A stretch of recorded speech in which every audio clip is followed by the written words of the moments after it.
guys? Welcome back to the channel. If you haven't already, hit that like, share, subscribe button for me. Join the VSOP Club. I hope everybody's having a good day today. I hope everybody's feeling good. So today, I want to talk about something that I actually changed my feelings on and changed my mind on, and that is the Maserati Ghibli. Now, at first, I'll be honest with you, I really thought the Ghibli should have been a two-door car. Like the old Ghibli, the one from the 70s. The one that's going for, I think they're upwards of like $250,000 and up now. That Ghibli, is a two-door. They made a limited production run of them in a convertible. And I think up until the one that came out in 2009, 2010, 11, something like that, that they would have all been two-door. Put it in the comment section below if I'm wrong about that, but I believe they all have been two-door. Now, why I changed my mind on the Ghibli? What changed my mind on the Ghibli? Are Ghiblis collectible? So, why I changed my mind on the Ghibli? To be honest with you, I looked at the E-Class. I went and looked at the E-Class. I looked at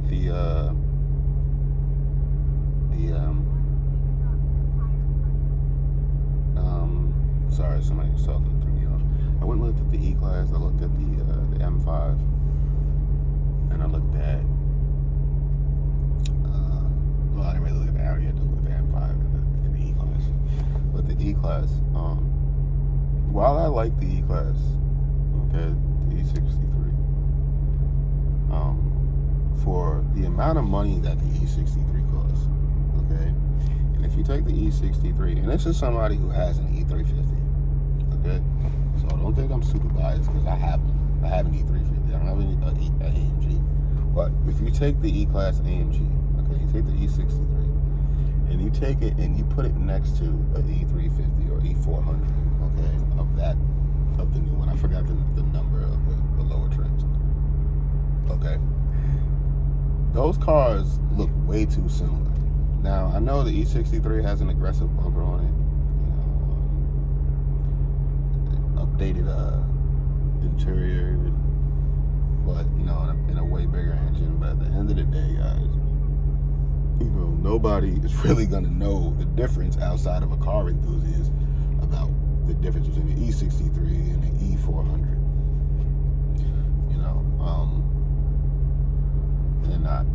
And for what an E63 costs, okay, it just doesn't look different enough, for me to want to spend that kind of money just to really essentially get a better 0 to 60 time and a louder exhaust. Now the same really goes for me on the M5, that they look too similar, guys. Their cars don't look different enough. They don't take a different shape. They don't really change the lights. There's nothing really other than the bumpers, okay, that change the way those cars look, and the engine sound, again, you guys know I don't really track cars, well, not yet anyway. So I'm really basing cars off what you would use it for on the street. If you're not a street racer, and you like me, you just like going fast sometimes, and hitting back roads, and maybe driving with people. You got some people to drive with, but that's the kind of real kind of driver I am. I'm not going to the track. There's no track around here to go to, so I grew up in Long Island not really having a track to go to, so I never got accustomed going to a track. Okay, now every now and then they have special, they'll turn a airstrip, old airstrip, into a track. I think they do that out in Calverton. I'm not exactly sure if that's still going on, but I know they did do that like a year ago or 2 years ago. That was it. And in some places like Nassau Coliseum, they used to have like a little track day thing, I believe. Put in the comment section if I'm wrong about that, if you went to that before. But that's what I think so. So I didn't grow up getting used to going to a track. Okay. Go to car shows and stuff like that, but I didn't go to a track. So, I'm not ever really gonna use 600, 700 horsepower on the street. And if I do, I'm probably, just like everybody else, I'm going to jail most likely. So, I'm not trying to do that, So, I'm just really, I like to hit it on the highway. I like to have a nice sound, go into the back roads, hit it around curves and stuff like that, and that's really to the extent of how far I'm taking it. I'm not saying I'll never go on a track. I'm not saying that's what this car is. It's a GT car, as you guys know. But, I'm not saying that I would go to I'm not ruling the track out, guys. Okay, I just haven't gotten that far with it yet. Because it's not around here, it's not close to me, So I'm not looking for something that, is 0 to 60. Oh, it's got to be the fastest. It's got to be, that's not me. I just like a nice sound. I like some zero. I like some get up and go. I like some punch to it. But, I don't have to have, 3.2s and this one is 2.9. So I got to have the 2.9. Like, I'm not that guy, So the E63, while it's cool and it's 0 to 60 crazy times, I'm not ever using that, and it doesn't look different enough for me to go want to spend the money that they want for an E63 or an M5, essentially the same, same deal. And it virtually still looks like the lower trim, just with a different bumper. And this is why I think the Maserati, the Ghibli, this is where I think it comes in. I just think, it's the price points that, might be a little turn-offish with the Ghibli new, okay? But because it doesn't have that aggressive look like the E63 does. See, it's kind of, I call them the AMG cars, these new AMG cars, a lot of them, the E63, the S, not really the SL, but like these four-door ones, the C-Class, even the M5, like these four-door sports cars, that are not built to cut through wind and not built for, that's not something that, that I would pick to go be a sports car, have a sports car. And it's just not me, God. I'm going to pick something that looks like this, something that's aerodynamically shaped to cut through the wind at a high speed. Not something that's based on a lower trim vehicle that they souped up. That's just me, There's a certain reason why they wind tunnel test cars. There's a certain reason why the drag is, in cold. Why all of this stuff means something, Now that's just me. That's just my beliefs, But aside from that, taking cars to the track, I just think, in terms of sound, in terms of, if you're talking four-door cars, small little four-door type cars like that, I think the Ghibli really probably is the most exotic that you can get for your buck, Again, I think the E63 looks too close to the regular E-Class. I think the M5 looks too close to the regular 5 Series. And I think the Ghibli, for as much as it costs on a starting tip, out the box, it puts you in a different class like the E63 does, or a different class like the M5 does. So, that's where I think, that's where the Ghibli changed my mind when I was looking at the E63 and I'm looking at the M5 and I'm going, okay, now I understand it. Now I kind of get it. That on the street, like you hear a Ghibli, and on the lowest trim, they sound good. They don't sound like a 350 or 400 E-Class or, 540, 30. I don't know what numbers BMW's using now, but y'all know the 5 Series lower trims and the lower series, a lower E-Class trim. They just don't have that sound. They don't have that oomph from the exhaust. 6-cylinder versions, I'll take it even a step further and even say the 8-cylinder versions out the box don't, until you get to the AMG side, 8-cylinder. I don't think they sound as good as a Ghibli out the box. I don't think they have the same, that it kind of like Italian exotic appeal. It just doesn't. It doesn't. Yeah, E63 is fast, M5 is fast, but it just doesn't have that appeal like a Maserati. It doesn't have that Italian edge, that exotic edge.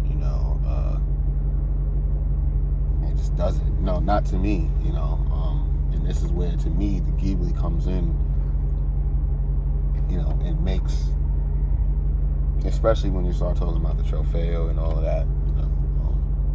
I would rather,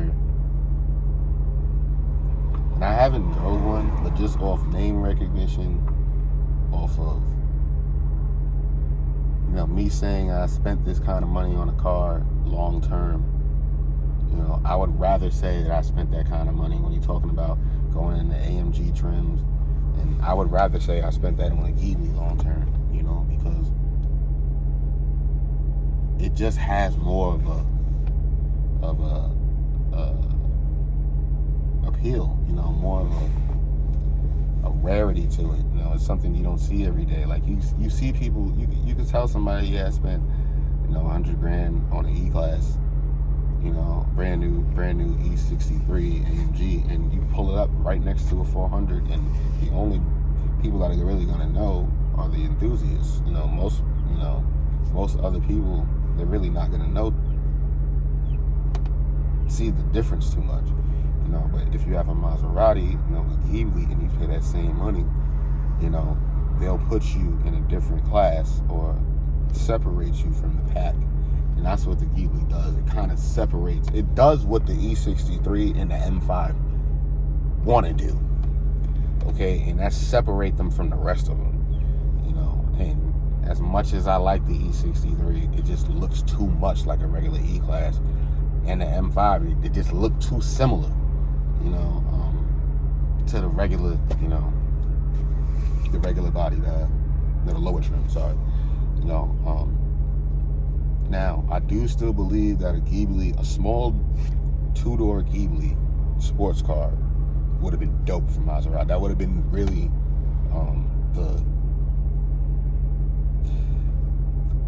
maybe like a updated bi-turbo type thing. I'm not sure. I just think that really would have worked well. I'm not saying the Ghibli 4-door doesn't work well. They probably could have used a 4-door and a 2-door. But a 2-door ragtop Ghibli would have just been, that would have been something nice, and it would have. But the 4-door, I definitely think has a place. It definitely after thinking about it and looking at them, reading more on the Ghibli, definitely did change my mind on it. I don't get concerned, with stupid stuff in the interior, and like people I've seen all these videos on panel gaps in the interior. I don't really concern myself with dumb stuff like that. I've never paid attention to a panel gap in a car. I mean, outside, yeah, on the body, but inside, But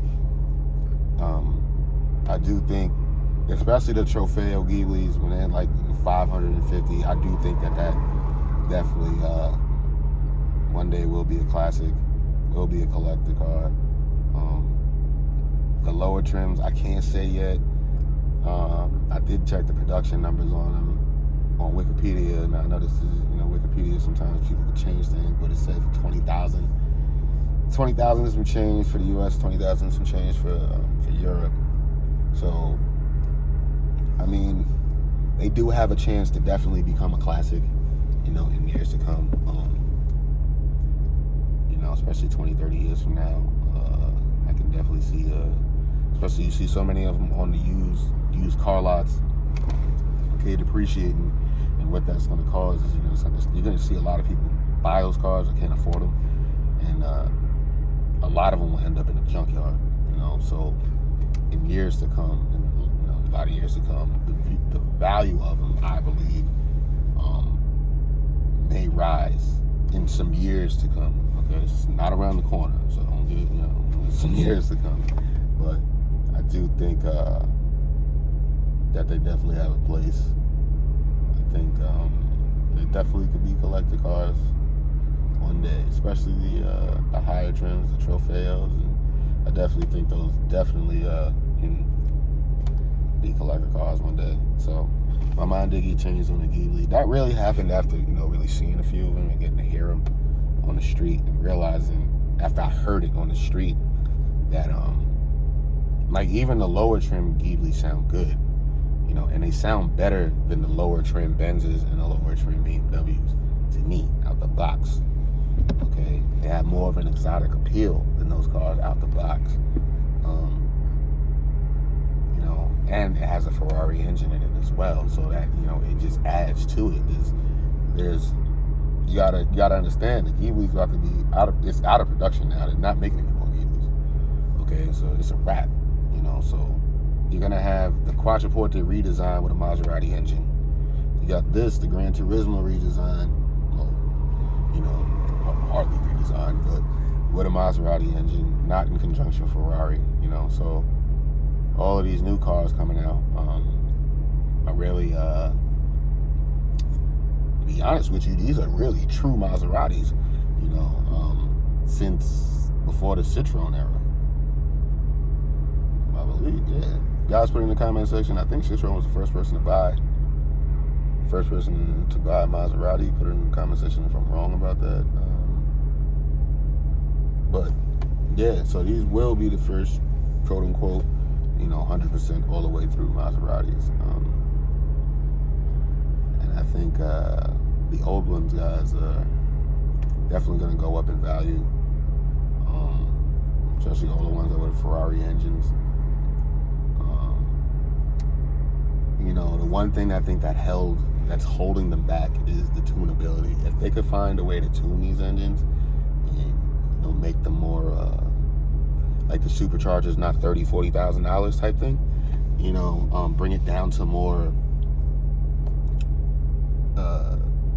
one, make them more available and actually for sale, but making them at an actually affordable price. I think in the tunability of the engine is really what keeps it from to me being extremely sought after. But I guess if somebody figures something out, company starts to figure something out, that'll drastically change. But even so, just having a Ferrari engine and a four-door, there's only really two cars that it's a Quattroporte and a Ghibli. And if you want a six-cylinder Ferrari engine, I mean, the only other car six-cylinder Ferrari engine that I know of off the top, put it in the comment section if I'm wrong. I know there's some guys that watch that are big into Alphas. Put it in the comment section if the Ferrari made an engine with Alpha that was a six-cylinder, but the only one I know of that's a six-cylinder that Ferrari made was a Dino. Okay, so the Ghibli is literally the only other car, and correct me if I'm wrong, that has a six-cylinder Ferrari collaboration Ferrari engine in it. Okay, that other than the Dino. Yeah. So I do believe a lot of these cars with these engines, guys, they're gonna start to go up in the next few years. In the Ghibli, I think, and I'm not talking about for the Ghibli guys, I'm not talking about 5 years. Okay, I'm not talking about 10 years. I'm talking about 15, 20 when the car starts to age.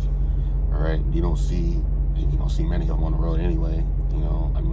But in terms of Maserati, if you're gonna see one, that's what you're gonna see, or you're gonna see a Levant. But I think that in those coming years, 15, 20, 25 years, the Ghibli will be a classic,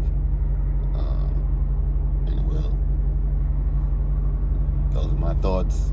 If you guys disagree, put it in the comment section. But yeah, guys, my mind has been changed. Again, not outside of buying, but instead of buying, you know, an E63, which looks too much to me like a lower trim E-Class, or an M5, which looks too much to me like a lower trim 5 Series, I would most likely go with a Ghibli. If I'm gonna get, you know, 4-door and want something with, you know, punch to it, exotic appeal, yeah, I'll probably have to go with a Ghibli, you know. Just to, you know, want to be different. You know, I see the place for it. You know, I definitely, yeah, I do see it. I do see the place for it, guys. You know, as you guys know, some guys know, I did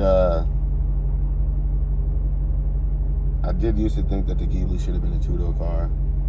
You know, I think that that new little truck, mid-sized truck that they released, I'm not even sure what the purpose of that is. You know, but yeah, guys, I've been converted. You know, I can appreciate the Ghibli now. I can. Yeah, so hit that like, share, subscribe button for me. Join the VSOP Club. Turn on all post notifications by hitting that notification bell. And I'm gonna catch you guys in the next video. All right.